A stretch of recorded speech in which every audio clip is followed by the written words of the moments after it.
So when you visit the MongoDB website, what you have to do is to download the MongoDB.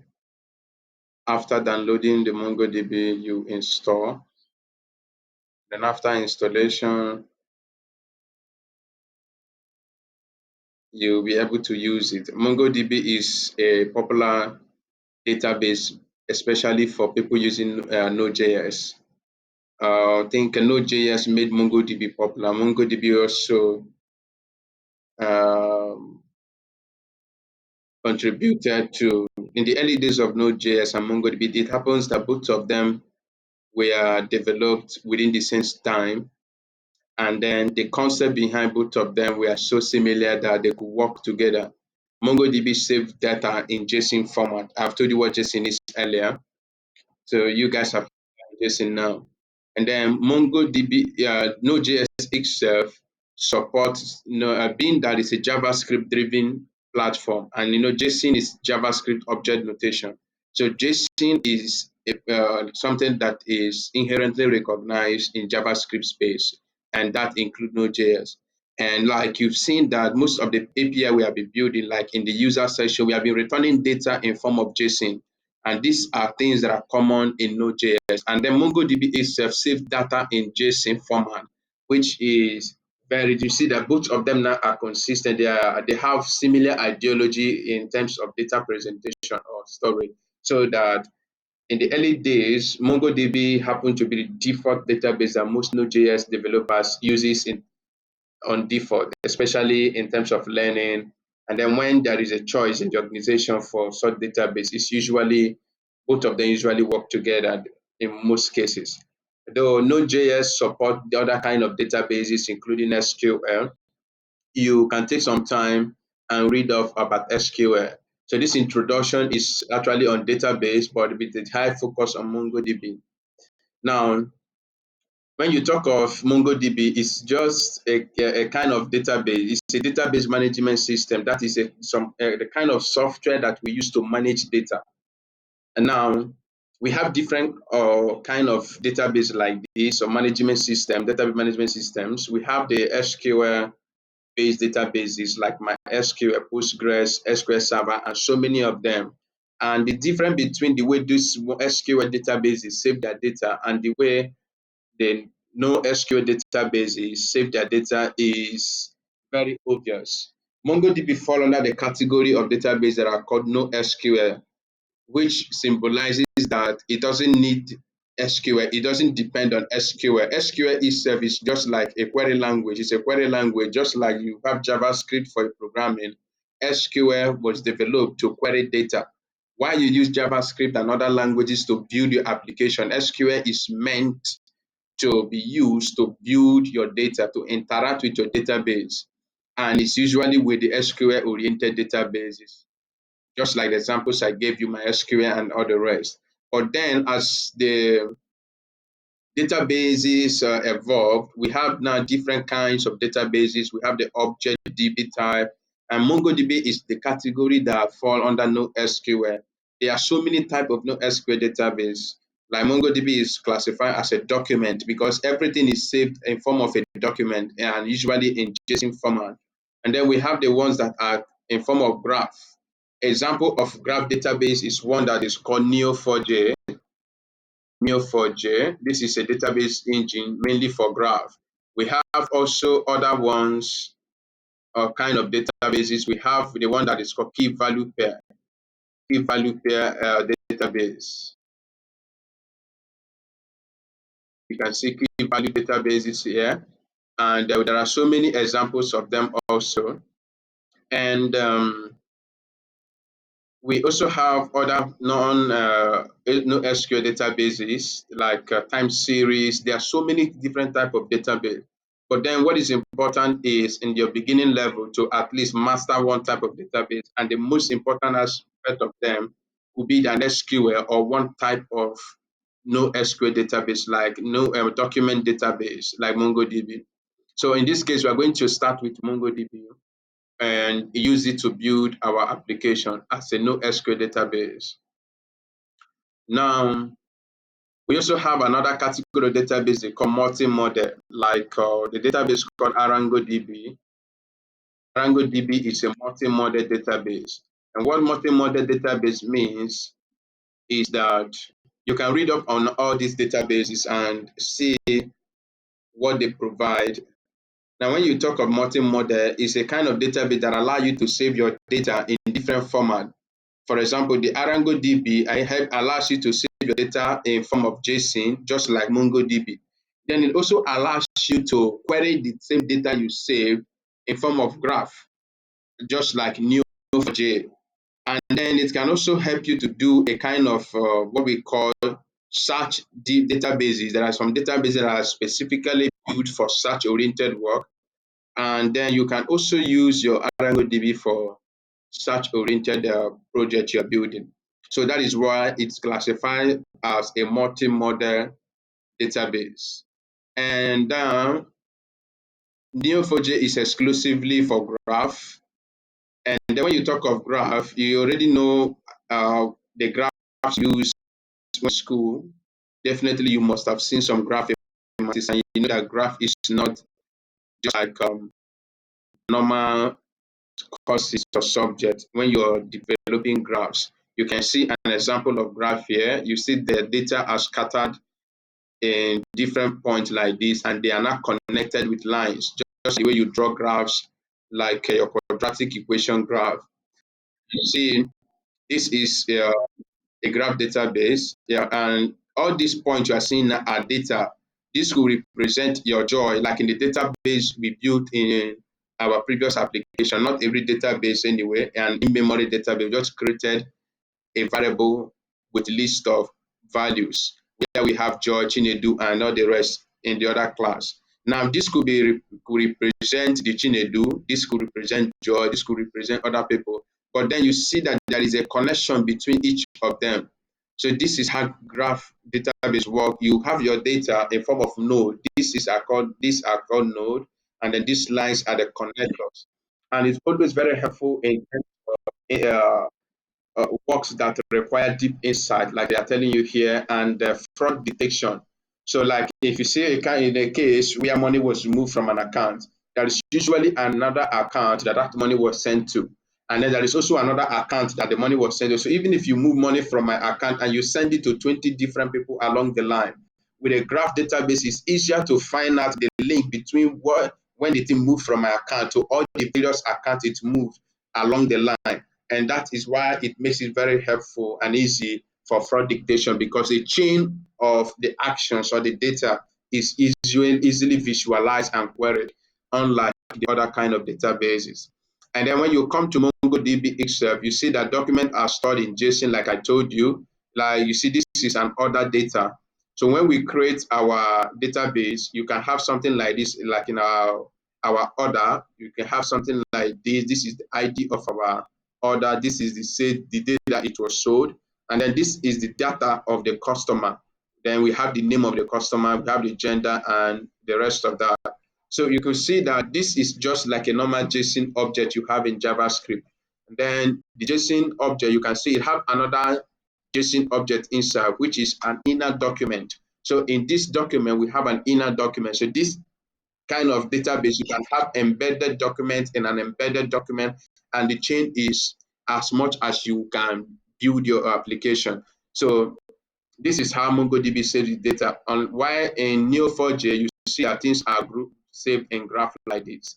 And those are the format. Then we talk of SQL database, you can then see that things are saved in table. You are used to tables when you were in school. Definitely every student must have multiple tables where you have things saved in rows and columns. And if you see, if you look at an example of such database, it's always very easy to recognize because it's just like your table. Where you have the top first column, I'm trying to look for an example. The first column is usually the header of your table, where you can have the descriptions of each section of your data. And then the rest of the data of the rows in that particular table you are seeing becomes the data that belongs to that table. And then SQL is particularly suited to things that are relational, the kind of data that are easily represented in tables and have relationship among themselves. That is, there is a relationship between a user and the other he plays. There is a relationship between the user, between a student and the department where he belongs to. SQL is a very important database for handling such work. And that doesn't mean that you cannot build such kind of application in other databases.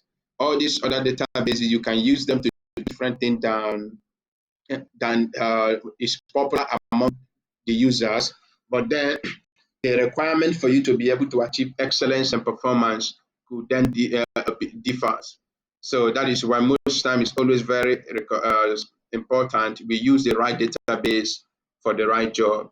And that is why it is not ideal for a developer to only know a single database in his lifetime, because you might have a need in a project or a company where you are building a very complex system that the data need to be broken down into various kind of databases, and that could be helpful. So you can use any type of database for the kind of data that is suited for it. So SQL databases are very popular. In fact, even as at now, it's still the most popular kind of databases in the market. But our focus in this section of our class is going to be a NoSQL database, or NoSQL database, especially the MongoDB. So to download MongoDB, you are already on the site. Then you can, I think you click on products, and you'll be able to see the products that MongoDB have. And you can download the one you want. I think even in this section, when you come to start here free, you can look for the place you can do. You see this download section. Then mostly it requires you to do a registration. You just put in some of your data that is required for them to know you, and they will give you the link to download your data, the database.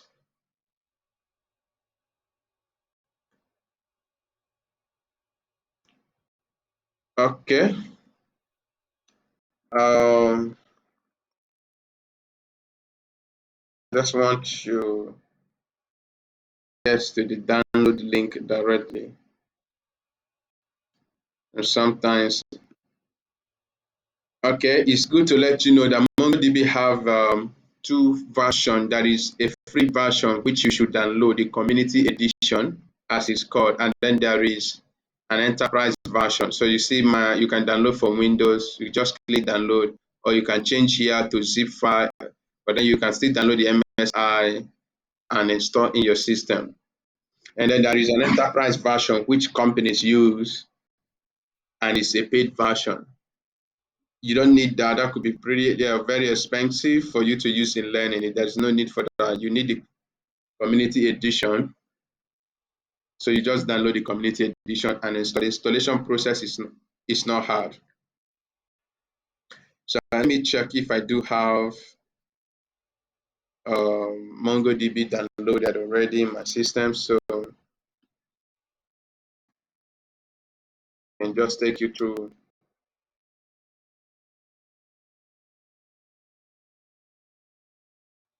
I don't have MongoDB. This is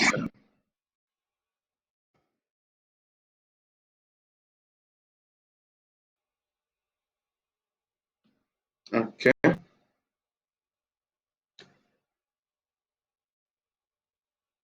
So in the NoSQL world, MongoDB happened to be one of the most popular databases. And MongoDB is also very fast and has so many features that makes it suitable for production grade applications.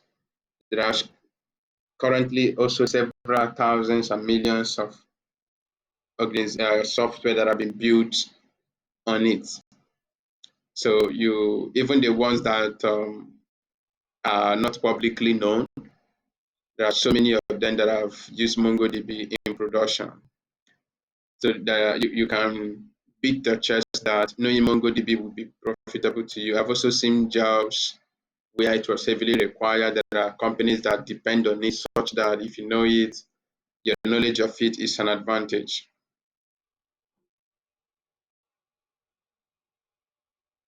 Okay, so once you're done with the download, you can we proceed on that tomorrow. I'm going to show you other things about the MongoDB. Now, what you do this night when you after the installation, you come to you look search for mongoose. There's a MongoDB driver you can use to connect your application to MongoDB. You know, just like a driver in a normal life scenario, takes you when you board a car, it's the driver that will move the car and take you to your destination. So drivers in the software system also act as connectors, connecting you the application to what is driving. No, just like your webcam have a driver that connects the webcam to your system and help your system to be able to control the webcam. So every database also have drivers they provide for different programming languages. MongoDB have a driver for Node.js, it have a driver for Java and different popular programming languages.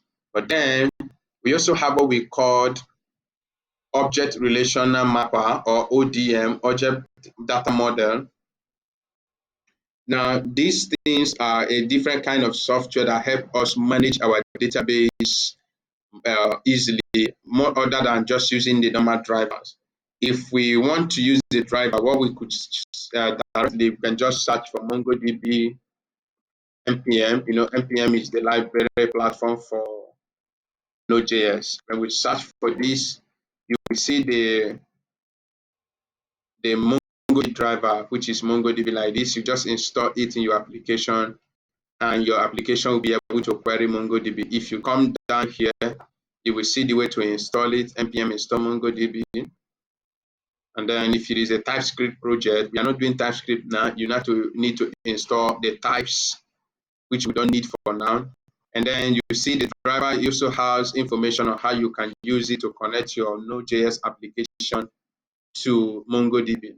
So in this session, you see after importing the client from importing MongoDB client from MongoDB, which you need to install, and you now create a client by instantiating the MongoDB with the URL where your database is located. If it is your local system, you can use the local host, and this is the port for MongoDB 27017 is the default port. If you don't change it while installing, that is the default port. But then we are not going to use this driver directly, but we are going to use mongoose, which I showed you earlier. So instead of installing MongoDB only, you can then come and search for mongoose. Okay, so when you see mongoose, you can then click on the mongoose and you come to your project and then install npm install mongoose. As I hit enter, my project is going to have mongoose installed in the node. Sorry, this is not going to work. You know, there is no we need to install it in the backend folder. So I would have to do cd backend then before installing the mongoose. So I hit my enter again. So what is installing? Let's go back again to the mongoose. Now come to the npm platform and search for the mongoose. You will see the information about it. This is the installation, which is what we just did. And connecting it now to your application, you can also find the information here. But not to worry, we are going to actually connect it before the end of our class. Now, after connecting MongoDB using the mongoose, we can then begin to build our application using the MongoDB and the mongoose properties that have been provided by the installation.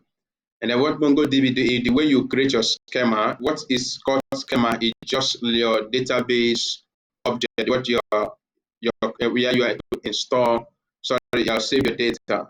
Now the schema is the parent of every database. In the relational database, it's going to be look like what will help you to create the table.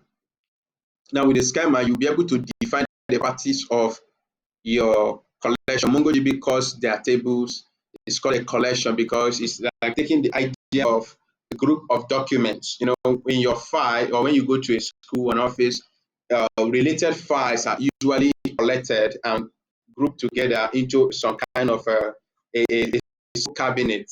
So in order to create such cabinet or a file where related data will be meant to be installed, you need to call the schema from MongoDB, mongoose, and then use it to create your schema blueprint. After you've created the schema, like in this case, you have the example here, blog post, and this new schema here. All these inside are the properties of the schema, just like what you know already about JSON or object in JavaScript. You have the key, you have the value. Unlike the normal object, this is supposed to be the value of this, but then what you are putting here is the data type. So this is the data type and not really the value. So this author is object ID, which is to say there is a data type in MongoDB that is called object ID. It's usually the ID of every document. If you check the project we did, there's a sample in our user, if I'm not mistaken, should be user. I think we also have similar thing in our product. You see that every of these objects have an ID. Now the object ID for this first one, our ID is 1, the second one ID is 2. Now the object ID in MongoDB also help us, or MongoDB uses it to create unique IDs for all your documents. That is, every document is going to have a unique ID, but then you don't need to MongoDB create a unique ID under underscore ID. It's not specified here, but when you create a post, MongoDB is going to create a unique ID and the prop key is going to be underscore ID. Now, in this case, this this author being specified as an object ID could mean that this author can be coming from another collection or another table, as the case may be, if relational. And then the type of data this is an object ID. And then you look at title is string. You're already used to string in your JavaScript programming. You know body is also string, but then date, the data type is also date. This date is just the same with what you know in your JavaScript date. And then inside there, the mongoose also provides some helper functions that you can set to make your work easier. You have validators, getters, setters, indexes, middlewares, method, all things you can set them in your project. Now, for example, you see that instead of the way the blog post was created, you just put the data type. Now you see instead of just the data type, an object is provided to provide more setting for the properties you are creating. Like in this type case now, you have name as the properties of comment so that you know who commented, and then type is telling you the data type of this name is string, then default is ha ha ha. That is to say, if the name is not provided by the person when they are commenting, then ha ha ha is going to be saved as the name of the person that commented. So this could be, people can use this as anonymous or whatever to save as a default name. Then age also, you can set default, but then what is done here, you have the minimum age. That is to say, whatever you want to put in age should not be less than 18. So you can see instances where they say that this content is for people above 18. So when you put minimum here 18, if someone puts 17, the data is not going to be saved. MongoDB is going to reject it because the age is violating you the constraint that the person who defined the comment schema specified, that the minimum acceptable age should be 18. Okay. And then when you set this, you also add more properties that this key should be indexed in this schema. The index is just additional properties in your database that helps you to easily query your database. So all these other properties are just setting, all these these other properties you are just setting for the properties of this comment schema you're creating. And then this is a function, a setter that is done here. You said that the part which is just setting some conditions, manipulating name, you said that should return capitalized. That is to say, anytime a comment is created, the name is going to be capitalized. If people don't need to capitalize their name once you do this kind of setting in your code, the database is going to take the responsibility of doing that. The same thing, there is also a middleware called pray, and this is to say that before you save, this is pre-save. Before you save, before this function, this is a helper function there called save, which MongoDB uses to save the data to the database. So it's saying that before you do the saving, you should do something. Anything you write in between here is going to be done. So you can say notify, like let's say this notify is a code you've written to send email. So you can say that before this thing is saved, send the email, and it's going to do that. Okay, so as we proceed in building our schemas, we are going to understand more and more of these MongoDB properties. Let's check again if our installation is successful. Yeah, our installation is successful. So we are going to go today into our main.js. As we proceed in our code, we are going to restructure our MongoDB connection today later. So let's just do the connection here. Now what I'm going to do is I'm going to the top level here and copy information relating to this. So now you see the first thing we need to do is to import mongoose. And you know how we import it using the require. So I paste this here, and now mongoose is imported. Then we need to use mongoose to connect to MongoDB. And then this is exactly what we are going to do. We then need to copy this line of code, and we bring in to our application here. Now remember, we are going to call our database GoodieMath. You just change this to GoodieMath. Okay. Now what is happening here is this is a promise-based function. So we put the dot then so that we execute the promise and wait for the result inside. After it has been resolved, if it is successful, we are going to log connected. And then I'm going to add the next line, which is a catch in case it didn't succeed. And we are going to log the error so that we know what error it is. So say error connecting to MongoDB. And then I'm going to display the error. Just, I think we have error.message.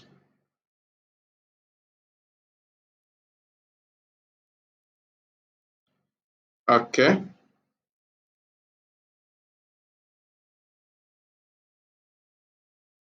All right, so if I save my code again and come here, let's see if it's going to succeed. Yeah, now you see we have connected. That means we have connected to MongoDB.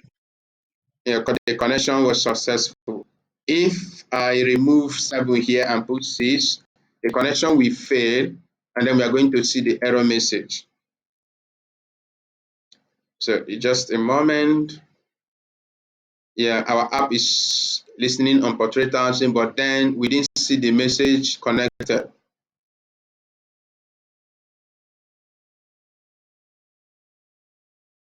It's still struggling to connect to MongoDB. The connection is not going to succeed.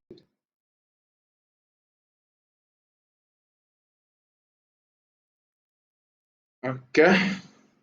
Now there are other parameters you can set when connecting to MongoDB. Now you see our error message have come after waiting for long. Say error connecting to MongoDB. Say connect to, and then it's giving you the URL which is wrong, and that is why it didn't connect. So if we have to change this now to 7, which is our default, and it will connect now. You can set, if you're while installing your database, you can send the user here, but I didn't specify any.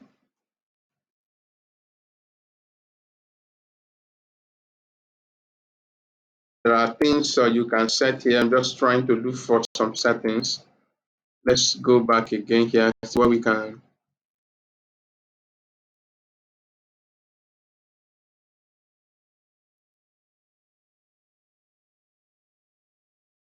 Okay, this is just warning for incoming next update in MongoDB. So this is how you connect to MongoDB, and this is quite okay. But then it's very wrong to specify your URLs directly like this in your code. As we proceed, we are going to see how you can set up your database without exposing your URLs in production. So when you push your code to GitHub, places like GitHub, so when people get access to your code, they are going to see some settings concerning your local database, which is not nice. So these things can be hidden. But then what we are going to do at this point, we're moving direct to the next stage, creating our schema. So I'm going to pick this schema now.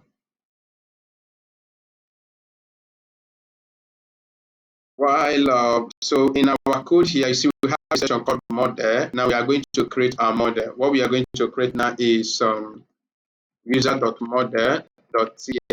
Oh, sorry, we are using JS, not CS. So let me change this .js. I've worked with TypeScript most of the time. Out of default, usually think in terms of TypeScript. So I paste my code here. Now you look at, we still have our imports, which for the mongoose, although I've not imported that, the code I copied, I didn't copy that for importing mongoose, so I have to import it manually. So const mongoose is equal to require, and then mongoose.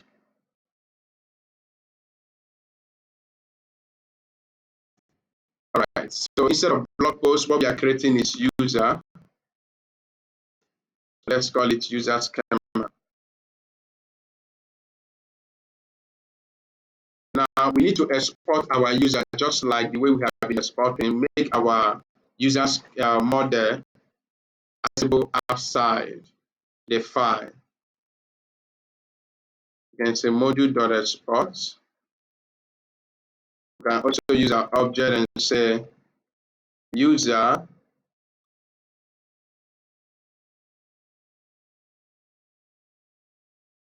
or we can say here const.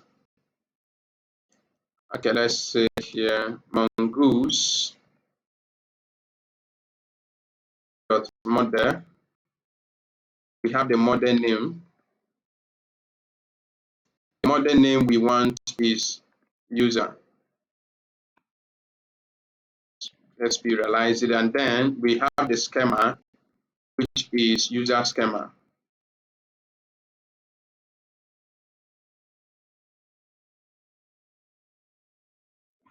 Okay, so anytime you import user from this particular file, you are going to actually be importing the model that is created from this particular schema user we have created. So we don't need this auto here. Let's say this is our email, and then our email is string, and then we have the name, which is also string, and then we say we have our phone. It's a phone number, which is also a string. We can say also DOB for date of birth, which is date. And then we can have something like created that to know when the person actually sign up in our software. These are the things we have here. Yeah, we're also going to have a password, which is also going to be string. So you see, we have created our user schema. Now, anytime we import this, we're actually importing the user data. So now what we can do in order to use our user in our application is to call our schema in the place where we are going to need it. So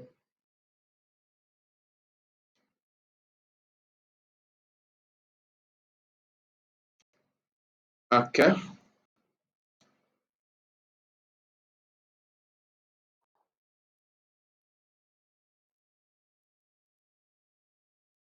let's go to our user service. Now what we need to do in our user service is to import our user model. So unlike what we now have here, we don't need to have our users stored here again. We can then be querying the database. And let's just leave it at the top there. So we can say const user model is equals require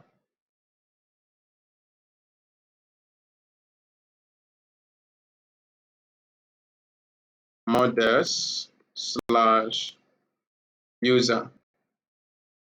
So I think we called it, we just have user, so we remove this. Okay, so we have user. Now, instead of users defined here, what we can use then is our user. It has a find property. If you put your cursor here, you see that it has to give you information about the user. But then this is not how it is done. This is not how you query MongoDB now. That is the JavaScript way of doing it. If we want to return all users, okay, this is for a single user. So we put underscore ID and then we put the ID the person is passing. This underscore ID is the unique ID of every data in MongoDB, every ID. But then instead of returning this user object array we created here, we are not going to return here. We're going to return user dot find, and then we are not going to add any parameter at the moment until when we want to implement search. But then because every function in MongoDB is usually asynchronous, it's promise-based, so we can make this our function here async also, so that we do asynchronous programming. And then instead of returning just this, we now return await user.find. And the same thing at this point, we also return await user.find. But in this case, we are returning find1. All right, the difference between these two functions, this one looks for many data. It returns an array, while find1 looks for a single data that matches your search criteria. This is the criteria we are using to search MongoDB for the data that has the ID we are passing from the browser, from the user. So any data that matches this condition, that is the underscore ID, is the ID we are receiving from the user. The MongoDB is going to send it to us. While in this case, MongoDB is going to fetch everything that is in the user table or user collection. All right, so we have now integrated MongoDB in our application, but then we are going to create a route now that will help us to have data in our database, because now we don't have data in the database and we cannot create data in our database because we don't have a create route. So I'm going to create a new function now called create user. Did I have something like that before? Okay. And it's equals, it's also async.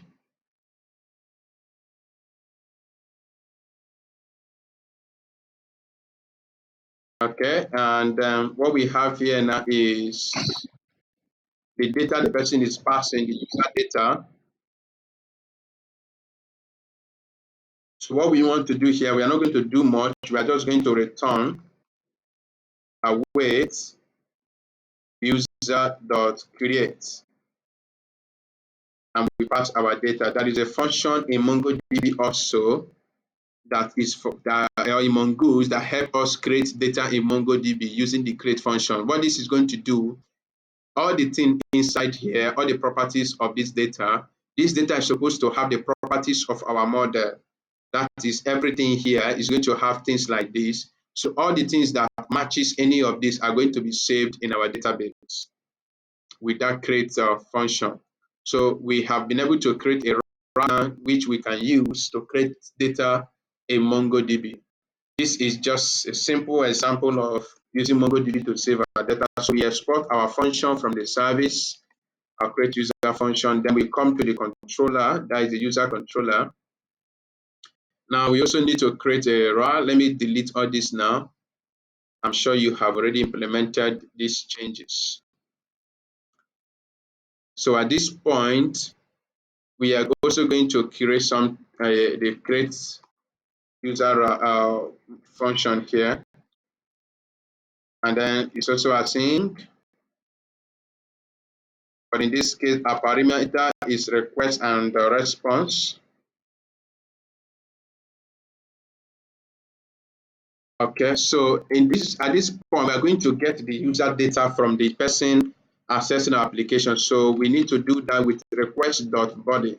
This request.body is what the person sent from the form he fills. All the forms you fill, the data can be gotten from request.body. So in this case, anytime when we call this route, this code we've written here is going to pick the data in the body of the request and pass it to our variable called data. And after then, we can then return request.json. And in here, we call the user service dot create user and then data. But then this is asynchronous, so we can await here. But alternatively, let's not make the line bogus. Let's just create our user here, and we have it here, but then pass our user here. All right. What this line is going to do is picking the data from the user form and pass it to the user service to create the user. Once the user is created, it will be saved in a variable called user, and that variable is going to be returned back to the user. Now we move to our user route to now create the create route. We already have it here. So now we have everything linked now. I think we have not exported the user create function, have we? Yeah, we've not. So we now export our create user function. So we come back again to the user route and check again.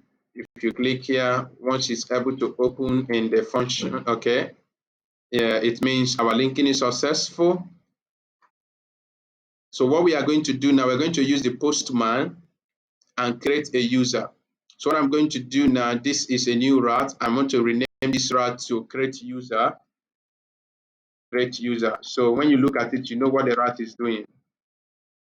And here is a post request. Post requests are usually used for forms when you are sending data to the backend. So I'm also going to copy this URL because it's the same user route we are going, but then we don't have a slash in front. Now I want to send a JSON. I come to body. Here you can select form data and you will see form data for you to fill, but I am looking for raw. And I want to use a JSON format here. Then here I want to put it in JSON. Okay. So what I want to do now, just type in properties, I want to come to the model and copy everything here so that I should have, and that is something I want to do here again, apart in this date, just put type and we have it as date. Then I want to give it default. The default is date dot now. It have a function called now. All right, I think this is fine. This will help us not to put date created at, but to be creating it automatically. MongoDB will be creating it automatically for us because there is a default value. So now I create a JSON object here, but then I have to enclose everything in a quote. Do I need to do this? I'm not sure. Let's see. Yeah, so let's enclose this. And then our email is, let's say, test at goodymart.com. And then the name is goodymart. We also need to enclose name in a quote. That's how we form a standard JSON phone number also. We enclose it in a quote. And then our phone number is +234-806. This is an arbitrary number. I don't know if it exists. I need to call it. Okay, and then in our date, let's see. I think let's create it as just 2023 as a string rather, or 216.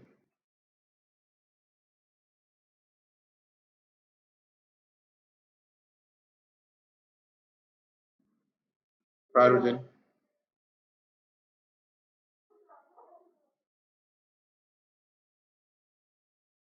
Waiting me down.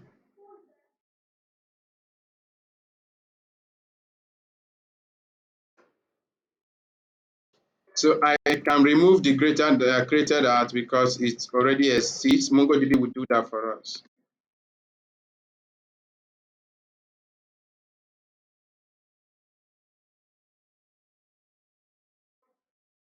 Then the password, what you can do, you can create anything you want. So I'm just creating a arbitrary password. So here now we have our JSON object, which we can use to create our user in our database by calling the create user route. Now, if I send my request, yeah, what you can see now, we have a user curated, but then it seems like we have some issue. Now you see this underscore ID have been provided. Okay, so this is the ID of the user. If we come now to this route, let's say we are going to call this route now get all user, and then we remove this and hit. Okay, we are having an empty user object. Let's see what error we are having, if any.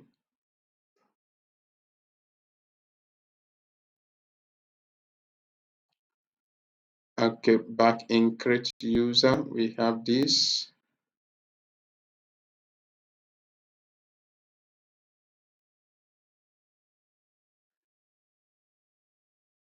Where is get all user? We are creating user.find.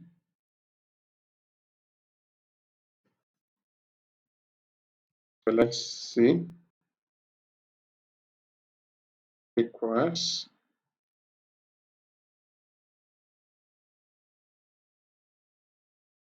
So let's log our data.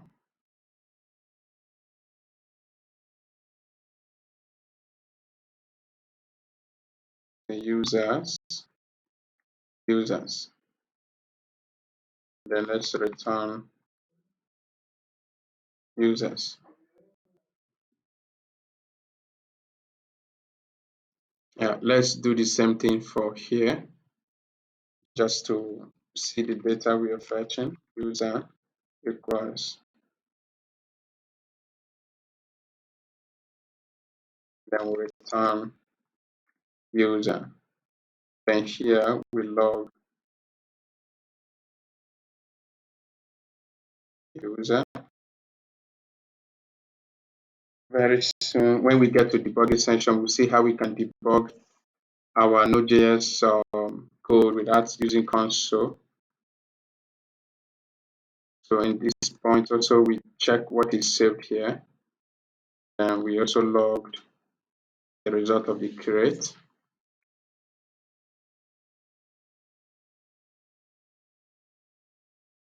Okay, then we return save. All right. So let's go we're going to our route and then hit get all user. So we're actually getting the data. So why we are not seeing it at the browser could be, let's come back again to, this is the data we are getting. We come back to the user controller. What do we get in user controller?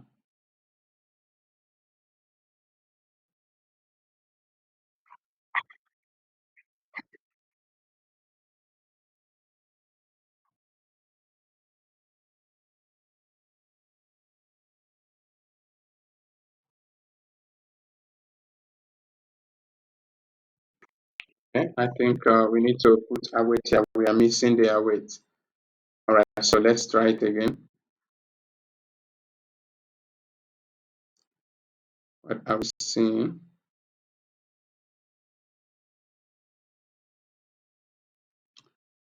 I need to log users here.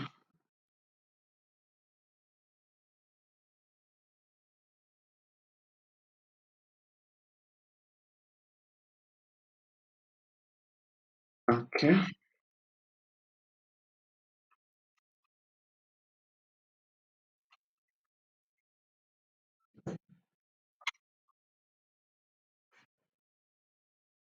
All right, let's try it again. And then check our log. User one.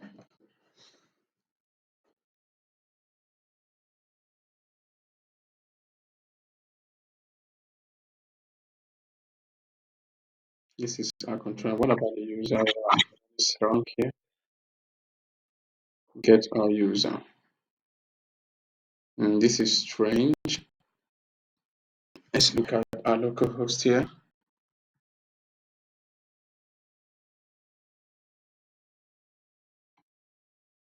1000/user.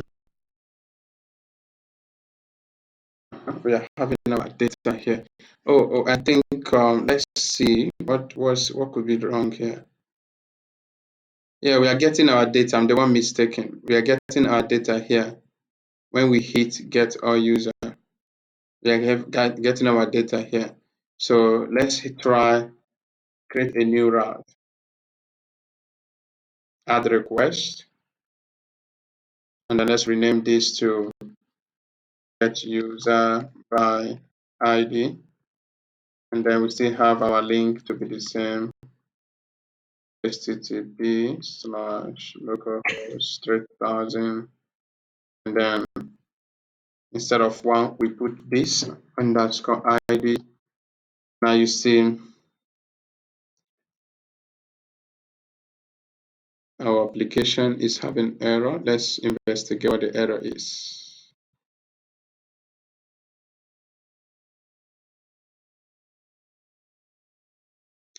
Okay, yeah, there is a place we convert the ID to number. That should be in the controller. Now it's no longer a numeric ID that we are dealing with. So we can do away with that conversion. Now, if we try again, we are going to get a success. Our code is still building. Let's just wait for a moment. Okay, we can try now. Yeah, now you see we have object here return for us a single user. But if you go to the first one, you see we have an array return here. If we have many users, we're going to have them all here returned. Now we are going to investigate while some of the data, apart from the created app, which is automatic, these other ones are not creating. So we'll see why this is the case.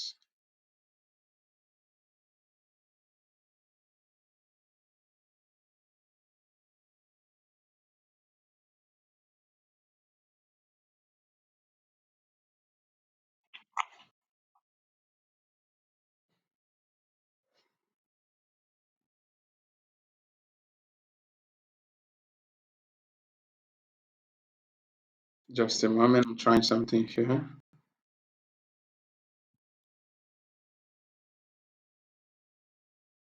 So you see how we have been able to use MongoDB now to save our data.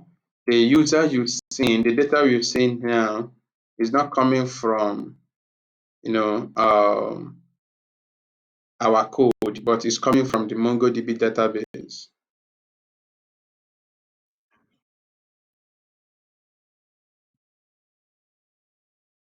You see, I hit create again now. You see, we have multiple users returned for us.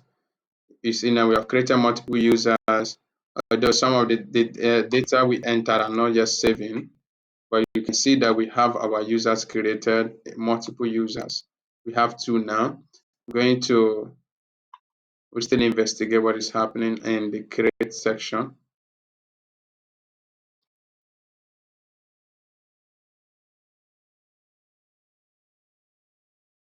So let me go to learn square, post, sign up. What do I have? I have raw. It's exactly what I have there. I'm not making any mistake. Learn square, I have this. Password is not available now. So here I return it to JSON, and this is raw. Okay. So I have to remove all this log now because we've tested that our get is working. But then we now need to concentrate on this. So let's look at, let me comment this. Let's log our data.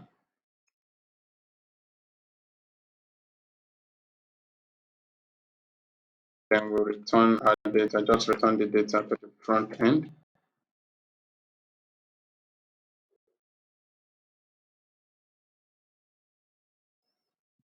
I'm posting again.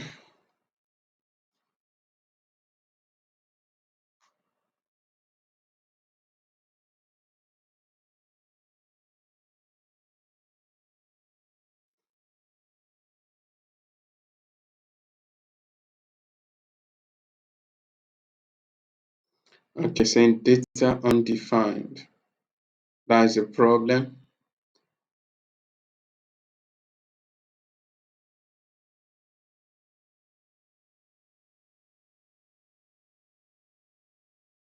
Mm.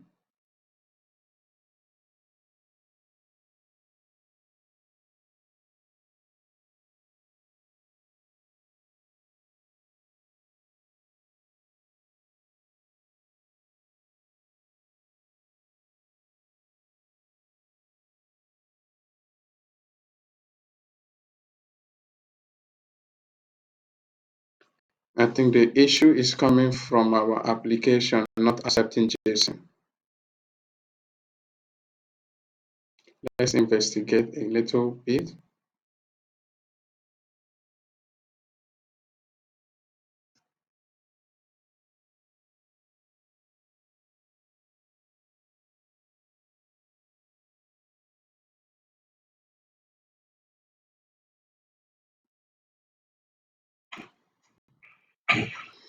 Okay, so before we close, we investigate what is happening, and then in our next class, we'll proceed from there. But before we close, you can install this tool to help you query your MongoDB database easily. When installing MongoDB usually comes with a package called Atlas. If we install it, you'll be able to, is it Atlas or Compass? MongoDB Compass. You'll be able to see your your databases. In this case, you see, we just created a database called GoodieMart. It wasn't existing in my system before. Now we have GoodieMart.